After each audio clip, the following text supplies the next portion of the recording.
नमस्कार साथियों। दून पाठशाला में आप सभी का बहुत बहुत स्वागत है। और आज हम न्यायपालिका के बारे में देखने की कोशिश करेंगे। जो शासन के जो तीन महत्वपूर्ण अंग होते हैं, आपकी एक कार्यपालिका होगी, दूसरी आपकी विधायिका होती है, तीसरी आपकी न्यायपालिका होती है। और जो न्यायपालिका होती है, इसका काम जो होता है, ये आपकी विधि की व्याख्या करना आपकी न्यायपालिका का काम होता है। और विधायिका और कार्यपालिका के ऊपर अगर कंट्रोल स्थापित करना, तो भी ये भी आपके न्यायपालिका का काम रहता है। जहाँ तक ये निकाय विधान या संविधान से परे जाकर जब कार्य करने लगते हैं, तो न्यायपालिका उन पर कंट्रोल लगाती है। तो जब विधायिका या कार्यपालिका जब अपने क्षेत्र से बाहर काम करती है, तो उस पर रोक लगाने का काम जो करती है आपकी न्यायपालिका करती है। न्यायपालिका जो होती है आपके नागरिकों के अधिकारों का रक्षक भी होती है, और संविधान का सजग प्रहरी भी इसको कहा जाता है। और उत्तराखंड का न्याय प्रशासन हो या किसी राज्य का न्याय प्रशासन हो, उसके न्याय प्रशासन में सबसे ऊंचे आपका सुप्रीम कोर्ट होता है। और सुप्रीम कोर्ट के अंतर्गत आपके सुप्रीम कोर्ट के अधीन बहुत सारे अधीनस्थ न्यायालय आते हैं। जैसे आपका जिला न्यायालय हो गया, पारिवारिक न्यायालय हो गया, राज्य विधिक सेवा प्राधिकरण हो गया, विधिक सेवा कमेटियाँ हो गई। तो ये सब आपके हाई कोर्ट के अंतर्गत आते हैं। तो राज्य में सबसे जो ऊंचा जो पद न्यायिक के लिए जो सबसे शीर्ष पर जो होता है, ये आपका हाई कोर्ट होता है। उसके बाद आपके इसके जो अधीनस्थ न्यायालय होते हैं, जैसे आपका डिस्ट्रिक्ट कोर्ट हो गया, फैमिली कोर्ट हो गया ना, और राज्य विधिक प्राधिकरण हो गया, ये विधिक सेवा कमेटियाँ हो गई, आपके हाई कोर्ट के अंतर्गत आती है। जो भारतीय संविधान का जो अनुच्छेद 214, ये इसमें उल्लेख किया गया है कि प्रत्येक राज्य के लिए एक हाई कोर्ट का प्रावधान किया गया है। तो आपसे पूछ सकते हैं कि भारत के संविधान के में किस अनुच्छेद में ये उल्लेख किया गया है कि प्रत्येक राज्य के लिए एक हाई कोर्ट की व्यवस्था की जाएगी। तो ये ध्यान रखना, आपके अनुच्छेद 214 में ये उल्लेख किया गया है। और उत्तर प्रदेश पुनर्गठन 2000 में भाग 4 के नवगठित उत्तराखंड राज्य के लिए एक हाई कोर्ट का प्रावधान किया गया था। और हमारा उत्तराखंड का जो हाई कोर्ट बना था, ये आपके 9 नवंबर, जिस दिन हमारे राज्य का निर्माण हुआ था, उसी दिन हमारे हाई कोर्ट का भी गठन किया गया था। और उत्तराखंड का हाई कोर्ट जो है, ये आपके नैनीताल में है। और ये आपके देश में आपके 18वें नंबर का हाई कोर्ट बना था। तो हाई कोर्ट के बारे में क्या क्या याद रखना है? एक तो आपके संविधान का जो अनुच्छेद 214 के माध्यम से आपके प्रत्येक स्टेट के लिए आपके एक हाई कोर्ट होगा। और जो हमारा हाई कोर्ट बना है, आपको उत्तर प्रदेश पुनर्गठन अधिनियम 2000 के अंतर्गत के अधीन बनाया गया था। और इसका जो उल्लेख मिलता है, ये आपके भाग 4 में मिलता है। और उत्तराखंड का जो हाई कोर्ट बना है, आपके 9 नवंबर को बना था, और ये आपके 18वें नंबर का हाई कोर्ट बना था भारत के दृष्टि से अगर देखें तो। भारतीय संविधान का जो अनुच्छेद 223 कहता है कि इसके अंतर्गत उच्च न्यायालय को राज्य के अन्य न्यायालयों न्यायाधिकरणों का अधीक्षण का पूरा अधिकार है। वर्तमान उच्च न्यायालयों के न्यायाधीशों की स्वीकृति पदों की संख्या 11 है। तो जो भारत का संविधान का जो अनुच्छेद 227 कहता है कि हाई कोर्ट को जो अपने अधीनस्थ न्यायालय आते हैं, जैसे आपके डिस्ट्रिक्ट हो गया, फैमिली कोर्ट होता है, कोर्ट हो गया, तो उनको उन पे पूरी तरह से का आरक्षण करने का अधिकार है, पूरा रिसर्च करने का अधिकार, उनसे केस मंगाने का अधिकार है। और उत्तराखंड का जो हाई कोर्ट है, इसमें आपके वर्तमान में आपके कुल 11 न्यायाधीश होते हैं। मुख्य न्यायाधीश सहित 11 न्यायाधीश होते हैं। और जो उत्तराखंड हाई कोर्ट के जो पहले मुख्य न्यायाधीश थे, ये आपके अशोक अभेंद्र देसाई थे। और जो पहले रजिस्ट्रार थे उत्तराखंड के, ये आपके GCS रावत थे। तो कई बार पूछते हैं कि उत्तराखंड के पहले मुख्य न्यायाधीश कौन थे, तो अब अशोक अभेंद्र देसाई यानी AA देसाई थे। और पहले जो रजिस्ट्रार थे, ये आपके GCM रावत थे।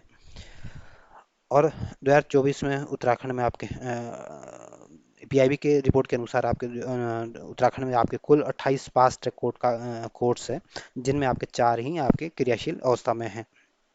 यानी जो पास ट्रैक कोर्ट होते हैं, ये आपके जो केस जो पेंडिंग पड़े केस होते हैं, उसको निपटाने के लिए पास ट्रैक कोर्ट का गठन किया जाता है। और उत्तराखंड में 28 पास ट्रैक कोर्ट का गठन किया गया था। ये रिपोर्ट PIB की रिपोर्ट के अनुसार है। और वर्तमान में 4 ही एक्टिव है, बाकी सब डट अवस्था में पड़े हुए हैं। उत्तराखंड में लोक अदालतों की व्यवस्था भी की गई है। राज्य में लोक अदालतों की व्यवस्था भी की गई थी। जो लोक अदालतें होती है, आपकी निःशुल्क कानूनी सहायता देती है। और लोक अदालतें जो होती है आपके लोक अदालतों की व्यवस्था जो है, ये आपके संचालन के लिए सरकार जो है, ये आपको उत्तराखंड कानूनी सहायता परामर्श बोर्ड की स्थापना की गई है। या यूँ बोलें, जो लोक अदालतें होती है, ये आपके निःशुल्क कानूनी सहायता देती है। और इसको संचालन के लिए आपके गवर्नमेंट के द्वारा उत्तराखंड कानूनी सहायता परामर्श बोर्ड की स्थापना की गई है। तो पूछ सकते हैं कि उत्तराखंड कानूनी सहायता परामर्श बोर्ड की स्थापना किस लिए की गई थी? तो आपके जो लोक अदालतें होती है, उसको जो निःशुल्क सहायता दी जाती है, उसको संचालन करने के लिए इसकी स्थापना की गई थी।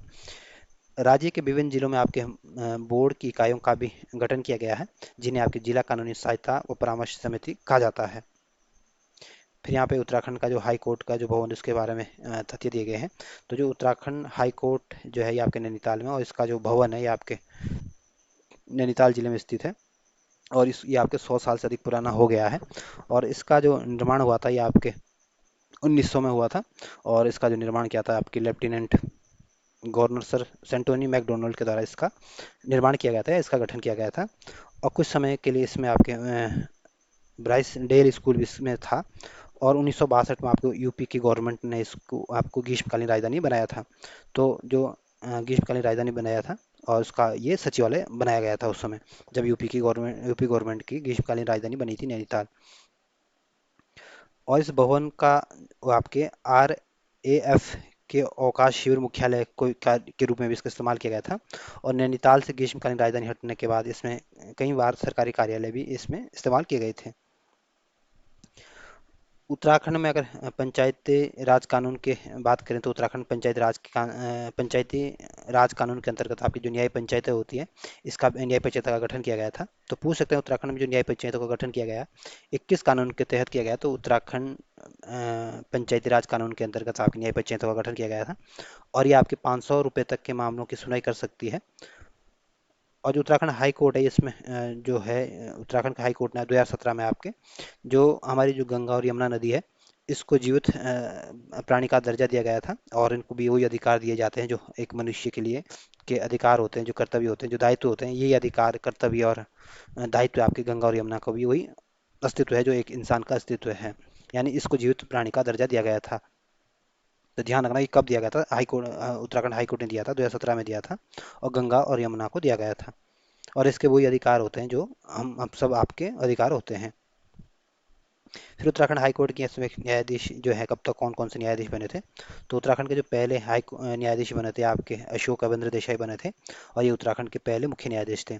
और इनका समय आपके 2000 से लेकर 2003 तक के पद पर रहे थे। जो दूसरे नंबर के जो मुख्य न्यायाधीश बने थे आपके सरोज होमी कपाड़िया बने थे। और ये उत्तराखंड के पहले मुख्य न्यायाधीश है जो भारत के मुख्य न्यायाधीश भी बने थे, या यूँ बोले कि भारत के CJI chief justice of India का पद भी इन्होंने ग्रहण किया था। तीसरे नंबर के मुख्य न्यायाधीश जो बने थे आपके विकास एस सिरपुरकर बने थे। और इनकी पदोन्नति आपके सुप्रीम कोर्ट में हुई थी।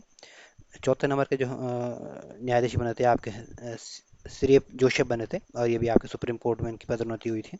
जगदीश सिंह केहर भी आपके उत्तराखंड के हाई कोर्ट के न्यायाधीश बने थे। और भारत के मुख्य न्यायाधिकरण CJI का उन्होंने पद ग्रहण किया था। तो ध्यान रखना पड़ेगा जगदीश सिंह केहर और सरोज होमी कपाड़िया जो उत्तराखंड के जो हाई कोर्ट के जो न्यायाधीश थे, ये आपके सुप्रीम कोर्ट में भी मुख्य न्यायाधीश बने थे।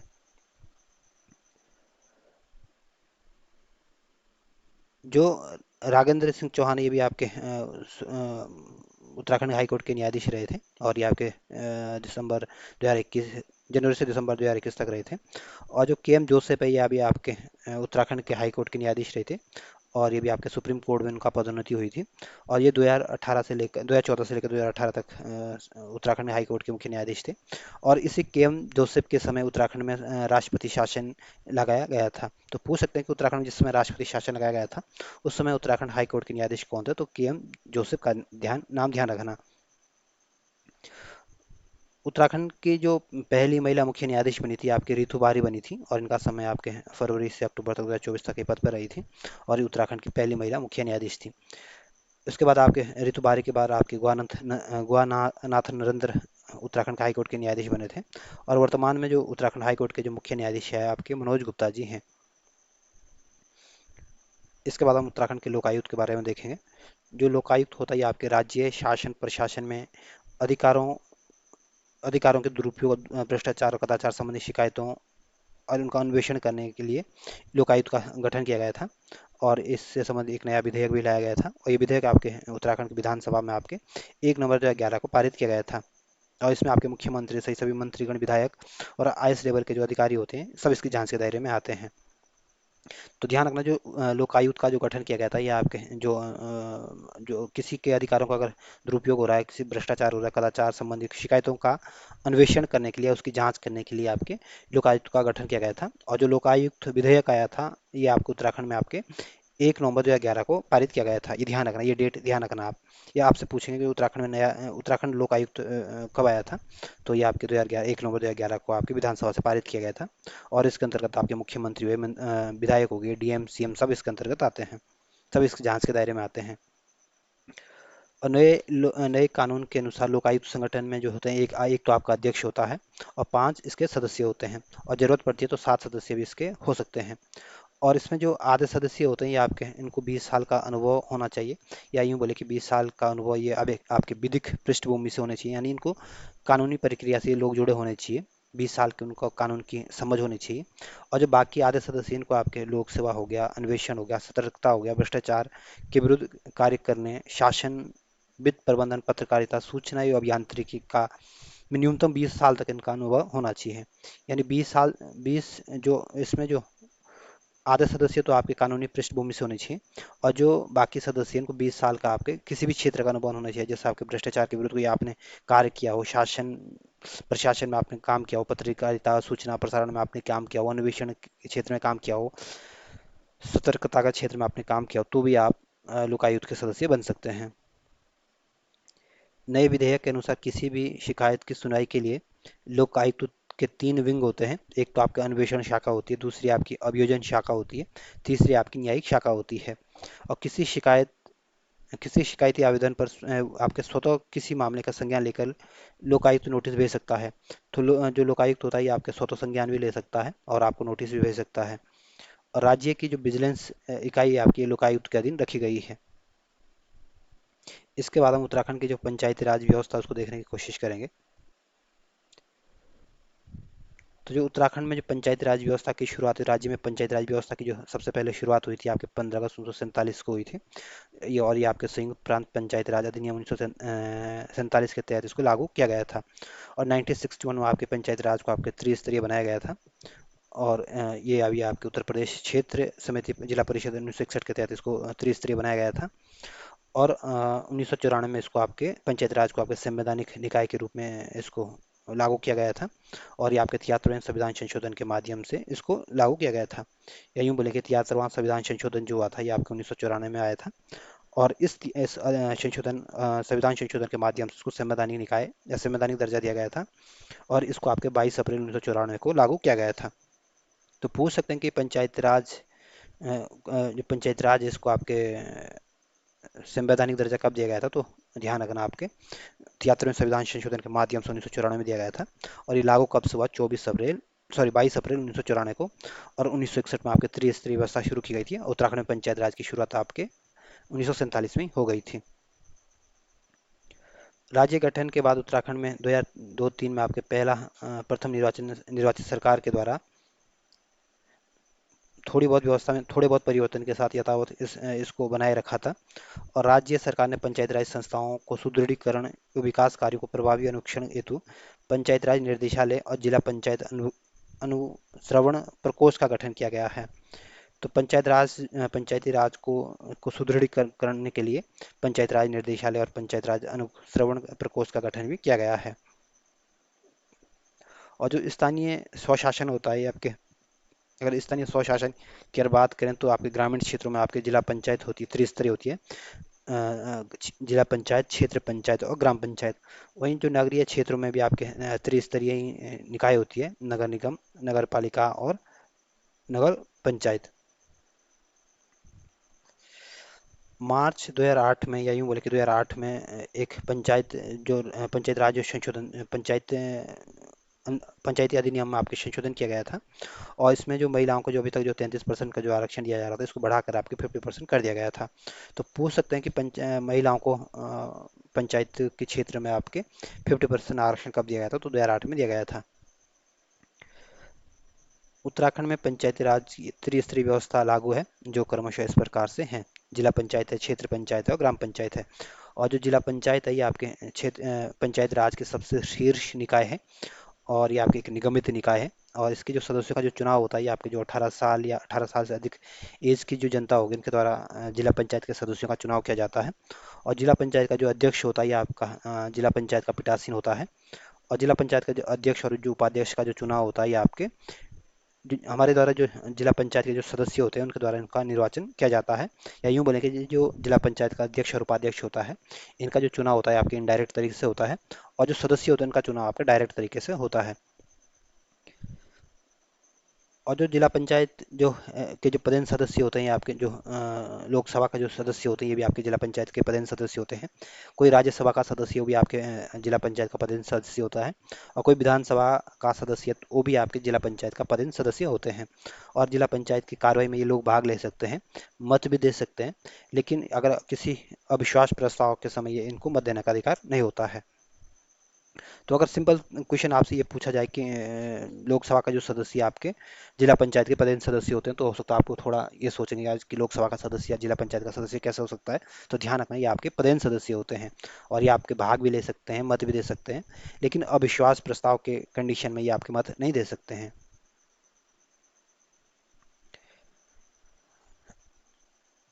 जिला पंचायत सचिव जो होते हैं जिले के मुख्य विकास अधिकारी होते हैं या पंचायत राज अधिकारी होते हैं। और जिला पंचायत अपने सदस्यों में से 6 प्रकार की कमेटियों का गठन करती है, 6 टाइप की कमेटियां बनाती है, जो कि इस प्रकार आपकी जैसे नियोजन विकास कमेटी हो गई, शिक्षा कमेटी हो गई आपकी, या यूं बोलें कि एजुकेशन कमेटी होगी, हेल्थ एंड वेलफेयर कमेटी होगी, आपकी प्रशासन कमेटी होगी, जल प्रबंधन और जैव विविधता प्रबंधन कमेटी हो गई, निर्माण कार्य कमेटी हो गई। और इसके अलावा आपके 2 उप कमेटियां भी होती है। तो हो सकता है कि ये आपसे पूछ लें कि जिला पंचायत के सदस्यों के अधीन कितने प्रकार की कमेटियां होती है, तो 6 प्रकार की होती है। हो सकता है आपसे नाम भी पूछ ले, तो ध्यान रखना आप नियोजन विकास, शिक्षा स्वास्थ्य प्रशासनिक और जल प्रबंधन और निर्माण कार्य से संबंधित कमेटियां हैं। त्रिस्तरीय व्यवस्था में शीर्ष निकाय को आपके परिवीक्षणात्मक और समन्वयकारी कार्य करने होते हैं। और जो जिला पंचायत तो आपका शीर्ष निकाय है, लेकिन जो क्षेत्र पंचायत है आपका, ये आपके त्रिस्तरीय पंचायत का एक भाग है। और क्षेत्र पंचायत जो होता है ये आपके जिला पंचायत और ग्राम पंचायत के बीच की कड़ी होती है, या यूं बोले इसको मध्य स्तरीय निकाय भी, निगमित निकाय है, ये क्षेत्र पंचायत और ग्राम पंचायत के बीच आता है।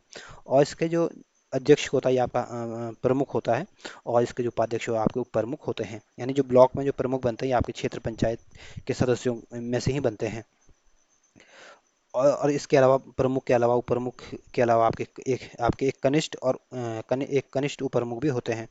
तो जो क्षेत्र पंचायत के जो सदस्य होते हैं उनका जो चुनाव होता है ये आपके ग्राम सभा में जो आपके 18 साल से अधिक एज के जो मतदाता होंगे उनके द्वारा इनका चुनाव किया जाता है। और क्षेत्र पंचायत के निर्वाचन सदस्यों की जो संख्या होती है आपके 20 से तो कम नहीं हो सकती है, और 40 से अधिक नहीं हो सकती है। यानी एक क्षेत्र पंचायत जो होगी इसमें आपके 20 से कम सदस्य नहीं होंगे और 40 से अधिक सदस्य नहीं होते हैं। और जो क्षेत्र पंचायत के जो सदस्य होते हैं उनका जो चुनाव होता है ये आपका डायरेक्ट चुनाव होता है। और जो क्षेत्र पंचायत के जो प्रमुख उप प्रमुख और कनिष्ठ प्रमुख होते हैं इनका चुनाव आपके इनडायरेक्ट तरीके से होता है। अध्यक्ष जो होता है प्रमुख होता है, उपाध्यक्ष आप उप प्रमुख होता है, और इनका चुनाव आपके क्षेत्र पंचायत के सदस्यों के द्वारा इनको चुनाव किया जाता है या इनको निर्वाचित किया जाता है। क्षेत्र पंचायत के अंतर्गत आने वाले जो ग्राम प्रधान होते हैं लोग, या यूं बोले कि जो क्षेत्र पंचायत के पदेन सदस्य कौन कौन होते हैं, तो क्षेत्र पंचायत के सदस्य आपके ग्राम प्रधान भी होते हैं। लोकसभा के सदस्य भी आपके क्षेत्र पंचायत के पदेन सदस्य होते हैं। राज्यसभा के सदस्य भी आपके क्षेत्र पंचायत के सदस्य होते हैं। और राज्य विधानसभा के सदस्य भी आपके क्षेत्र पंचायत के पदेन सदस्य होते हैं। और ये भी आपके क्षेत्र पंचायत की बैठकों में भाग ले सकते हैं, प्रस्तावों में मत दे सकते हैं। केवल प्रमुख और उप प्रमुख के अगर विरुद्ध अगर अविश्वास प्रस्ताव लाया जाता है तो उस कंडीशन में ये आपके मत नहीं दे सकते हैं। बाकी ये आपके भाग भी ले सकते हैं, मत भी दे सकते हैं। इस क्षेत्र पंचायत के अंतर्गत आने वाले जो जिला पंचायत के सभी सदस्य जो होते हैं ये आपकी जिला पंचायत की बैठक में विशेष आमंत्रित सदस्यों के रूप में भी भाग ले सकते हैं, परंतु ये मत नहीं दे सकते हैं। तो ध्यान रखना जो जिला पंचायत के जो सदस्य होंगे ये भी आपके क्षेत्र पंचायत के अंतर्गत इनको विशेष आमंत्रण देकर इनको बुलाया जाता है, ये भाग ले सकते हैं लेकिन इनको मत देने का अधिकार नहीं होता है। और इस पंचायत के जो सचिव होता है आपका बीडीओ होता है। यह पंचायत अधिकांश कार्य अपने सदस्यों से गठित पूर्व 6 प्रकार की कमेटियां के माध्यम से कार्य करती है, जैसे आपकी क्षेत्र पंचायत, जिला पंचायत, ग्राम पंचायत की मध्य की कड़ी के रूप में काम करती है। तो ध्यान रखना जो क्षेत्र पंचायत होती है आपके जिला पंचायत और ग्राम पंचायत के बीच मध्य कड़ी का काम करती है। जो ग्राम पंचायत ये आपके त्रिस्तरीय पंचायत व्यवस्था का सबसे निचला स्तर है। और इसमें ग्राम पंचायतों के गठन हेतु एक पर्वतीय क्षेत्र में अगर किसी क्षेत्र को अगर ग्राम पंचायत बनाना है, तो अगर पर्वतीय क्षेत्र में उनकी आबादी अगर 500 तक है या 500 से कम है, तो आप 500 तक अगर उनकी आबादी क्षेत्र में पर्वतीय क्षेत्र में अगर कम से कम 500 अगर उनकी आबादी है तो वहाँ पे आपके ग्राम पंचायत का गठन किया जा सकता है।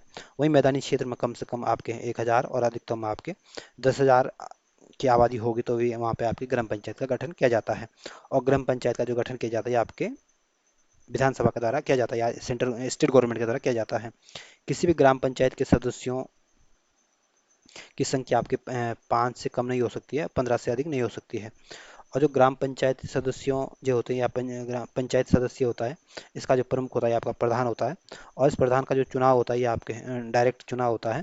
और जो आपके 18 साल से अधिक एज के जो मतदाता होते हैं इनके द्वारा प्रधान को बनाया जाता है या प्रधान को चुना जाता है। और ग्राम सभा में एक उप प्रधान भी चुना जाता है। और उप प्रधान जो होता है ये इसका जो चुनाव होता है ये आपके इनडायरेक्ट तरीके से होता है। ये जो पंचायत के जो सदस्य हैं उनके द्वारा उप प्रधान को चुना जाता है। और ग्राम सभा का या यूँ बोले कि प्रधान बनने के और उप प्रधान बनने के लिए आपकी एज 21 साल होनी चाहिए। अगर 21 साल से कम है तो आप किसी क्षेत्र पे किसी गांव के ना तो प्रधान बन सकते हैं ना उप प्रमुख बन सकते हैं। आपकी एज 21 साल होनी जरूरी है। उत्तराखंड पंचायत राज अधिनियम 2016 की धारा 18 में ग्राम प्रधान और उप प्रधान के विरुद्ध प्रस्ताव के निम्नलिखित महत्वपूर्ण उपबंध किए गए हैं। तो जो आपका जो ग्राम प्रधान और उप प्रधान होता है तो इनके विरुद्ध आपके अविश्वास प्रस्ताव भी लाया जा सकता है। और ये अविश्वास प्रस्ताव आपके सॉरी तो जो अविश्वास प्रस्ताव होता है ये आपके अविश्वास प्रस्ताव के दौरान आपके जो ग्राम सभा के जो निर्वाचित सदस्य होते हैं उनके द्वारा कुल संख्या का 1/4 से अधिक सदस्यों का एक लिखित नोटिस देना होता है। और उस पर उनके सिग्नेचर होने चाहिए। और इसमें कम से कम 5 सदस्यों द्वारा एक प्रस्ताव आपके जिला पंचायत राज अधिकारी को के समक्ष प्रस्तुत किया जाता है। जबकि उप प्रधान को आपके आधे से अधिक सदस्यों के नोटिस द्वारा हस्ताक्षर किए जाते हैं। और इसमें कम से कम 3 सदस्यों द्वारा आपके जिला पंचायत राज अधिकारी के समक्ष एक प्रस्ताव प्रस्तुत किया जाता है। अगर प्रधान और उप प्रधान के विरुद्ध अगर अविश्वास प्रस्ताव पास होने की दशा में आपके डीपीआरओ प्रस्ताव की जांच करता है और एक विशेष बैठक बुलाता है। और उक्त बैठक की जो बैठक होती है उसकी जो 15 दिन के पूर्व प्रधान और उप प्रधान को सूचना दी जाती है। और ये काम आपके 30 दिन के भीतर होना चाहिए या ये आवश्यक होता है कि 30 दिन के भीतर हो। अगर प्रधान के विरुद्ध अविश्वास प्रस्ताव की जो बैठक होती है उसमें जो गणपूर्ति की जो कुल निर्वाचित संख्या जो होती है आपके संख्या आधी से आधी होगी। यानी जो अविश्वास प्रस्ताव के लिए जो गणपूर्ति की जो जरूरत होती है आपकी आधी आधी 50% होती है। और कुल सदस्यों में आधे से अधिक बहुमत के द्वारा प्रस्ताव पारित समझा जाएगा। अगर 50% गणपूर्ति है तो आपके प्रधान के या उप प्रधान के खिलाफ जो अविश्वास प्रस्ताव लाएगा उसको पारित समझा जाएगा। अगर गणपूर्ति का अगर अभाव है तो प्रस्ताव पारित नहीं होगा। और 1 साल तक अविश्वास प्रस्ताव नहीं लाया जा सकता है। यानी अगर आपके पास आधे सदस्य नहीं है प्रधान और उप प्रधान में अविश्वास प्रस्ताव लाने के लिए तो आपके पास गणपूर्ति का अभाव है तो इस वजह से तो आप 1 साल तक आप किसी भी प्रधान या उप प्रधान के विरुद्ध आप अविश्वास प्रस्ताव नहीं ला सकते हैं। उप प्रधान के विरुद्ध जो अविश्वास प्रस्ताव होता है ये आपके ग्राम पंचायत के सदस्यों द्वारा 2/3 बहुमत से प्रस्ताव को पारित समझा जाएगा। और उल्लेखनीय है कि जो प्रधान और उप प्रधान के विरुद्ध जो अविश्वास प्रस्ताव होता है ये निर्वाचन के 1 साल की अवधि तक तो इसमें कोई प्रस्ताव नहीं अविश्वास प्रस्ताव नहीं ला सकते हैं। और जब उसका कार्यकाल की समाप्ति से 6 महीने रहे 6 महीने पूर्व इसका तब इसका अविश्वास प्रस्ताव नहीं ला सकते हैं। यानी जब तक इसका 1 साल पूरा नहीं हो जाता है और जब उसके अंतिम के जो 6 महीने हो इस बीच आपके अविश्वास प्रस्ताव प्रधान और उप प्रधान के खिलाफ नहीं ला सकते हैं। एक अथवा अधिक गांवों को मिलाकर गठित ग्राम पंचायत के तहत पंजीकृत मतदाताओं को मिलाकर जो सभा बनती है उसे ही ग्राम सभा कहते हैं। तो पूछ सकते हैं कि ग्राम सभा किसे कहते हैं। तो एक या एक से अधिक गांवों को मिलाकर जो गठित ग्राम पंचायत के जो पंजीकृत मतदाता होते हैं उनको मिलाकर जो सभा बनती है उसको यहाँ पे ग्राम सभा कहते हैं। और एक ग्राम सभा की एक ही ग्राम पंचायत होती है। और जो ग्राम पंचायत का जो सचिव होता है ये आपका ग्राम विकास अधिकारी होता है, बीडीओ होता है। और जो बीडीओ होता है इसके अंतर्गत आपके 5 ग्राम पंचायतों का कार्य इसको देखना पड़ता है। और किसी ग्राम पंचायत की जो पहली बैठक होती है उस किसी भी ग्राम पंचायत की जो पहली बैठक होगी उस ग्राम पंचायत के गठन के 30 दिन के भीतर होनी जरूरी है। किसी आवास समूह को ग्राम सभा घोषित करने उसका नाम निर्धारित करने संबंधी जितने भी काम होते हैं आपकी स्टेट गवर्नमेंट का काम करती है। तो किसी भी क्षेत्र को अगर ग्राम सभा घोषित करना है या उसका उससे उसका नाम निर्धारित करना, तो ये आपके राज्य सरकार का काम है। ग्राम सभा की प्रत्येक वर्ष साल में 2 आम बैठकें होनी जरूरी है, जिसकी अध्यक्षता आपके ग्राम प्रधान करता है। और इस स्तर पर भी 6 कमेटियां बनाई जाती है, लेकिन इसमें स्वास्थ्य, हेल्थ, एजुकेशन और वेलफेयर कमेटियों की जो सभापति होगी आपकी महिला ही होती है। तो ध्यान रखना, ग्राम पंचायत में भी आपकी 6 कमेटियों का गठन किया जाता है, लेकिन इसमें जो एजुकेशन, हेल्थ और जो वेलफेयर कमेटी होगी, इसकी जो अध्यक्ष होती है आपकी महिलाओं को बनाया जाता है। और जो न्याय पंचायत होती है आपके 500 रुपये तक के मूल्य के मामलों की सुनवाई कर सकती है। और ये फौजदारी के छोटे मामलों पर भी भारतीय दंड संहिता के अंतर्गत दंड देने का अधिकार है। और ये आपके 100 रुपये तक का जुर्माना लगा सकती है, लेकिन ये जेल नहीं दे सकती है। ग्राम पंचायतों के सबसे जो ग्राम पंचायतों के जो सब अभिलेख होते हैं ये आपके ग्राम प्रधान के पास होते हैं। और तथा सचिव की जो नियुक्ति होती है आपकी ग्राम पंचायत के द्वारा की जाती है। इस हम आपके इस आगे नगर पालिका को बारे में देखने की कोशिश निकाय प्रणाली के बारे में देखने की कोशिश करेंगे। तो उत्तराखंड में जो नगरीय स्वायत्त शासन प्रणाली की जो शुरुआत हुई थी आपको 1916 में संयुक्त प्रांत टाउन एरिया अधिनियम 2016 के तहत की गई थी, 1916 के तहत की गई थी। और 1993 में जो 74वां संविधान संशोधन आया था, और इस 74वें संविधान संशोधन के माध्यम से आपके जो नगर निकाय थे, आपके नगर निकाय प्रणाली थी, इसको आपके संवैधानिक दर्जा दिया गया था। और 1994 में इसको निकायों के लिए एक नया अधिनियम पास किया गया था। और उत्तराखंड के गठन के बाद नगर स्वायत्त नगर शासन में थोड़े बहुत संशोधन करके इसको पूर्ववर्ती कानून के अनुसार इसको चलने दिया गया है। जो नगर निगम होता है ये आपके जो नगर निगम का अगर गठन करना होता है, तो उन नगरों की अगर इनकी जनसंख्या आपके मैदानी क्षेत्र में अगर 1 लाख तक है और पहाड़ी क्षेत्र में 90,000 तक इनकी अगर आबादी है, तो उस क्षेत्र को आपके नगर निगम बनाया जा सकता है। और जो नगर निगमों की जो संरचना होती है, इसमें एक तो प्रमुख होता है यानी महापौर होता है, उसमें आपके डिप्टी मेयर, सभासद, पार्षद भी इसमें होते हैं। और नगर का जो प्रमुख सभासद होते हैं उनका जो चुनाव होता है आपके 5 साल के लिए डायरेक्ट चुनाव इनका होता है, जबकि डिप्टी महापौर का जो चुनाव होता है आपके इनडायरेक्ट तरीके से किया जाता है। और वर्तमान उत्तराखंड में 11 नगर निगम है। एक तो आपका देहरादून है, दूसरा आपका हरिद्वार है, तीसरा आपका हल्द्वानी है, चौथा आपका काशीपुर है, पांचवा आपका रुद्रपुर है, छठा आपका रुड़की है, ऋषिकेश है, कोटद्वार है, श्रीनगर है, अल्मोड़ा है, पिथौरागढ़ है। तो ये उत्तराखंड के 11 नगर निगम है। और जो श्रीनगर नगर निगम है ये आपके विशुद्ध रूप से पर्वतीय क्षेत्र का एकमात्र नगर निगम है। तो पूछ सकते हैं कि उत्तराखंड में कितने नगर निगम है? 11 नगर निगम है। और जो पर्वतीय क्षेत्र का एक मात्र नगर निगम कौन सा है? तो श्रीनगर, ध्यान रखना। अगर किसी क्षेत्र को अगर नगर पालिका परिषद बनाना, अगर जिन नगरों की जनसंख्या आपके मैदानी क्षेत्र में अगर 50,000 से 1 लाख तक है, तो वहाँ उस क्षेत्र को आपके नगर पालिका परिषद का दर्जा दिया जाता है। और पहाड़ों में अगर 90,000 तक की आबादी है, तो भी उसको नगर पालिका परिषद का दर्जा दिया जाता है। जो नगर पालिका परिषद की जो रचना पालिका अध्यक्ष और सभासदों से होती है, और इनका ये भी आपके 5 साल के लिए डायरेक्ट तरीके से इनका चुनाव होता है। और उत्तराखंड में वर्तमान में आपके 45 नगर पालिका परिषद हैं।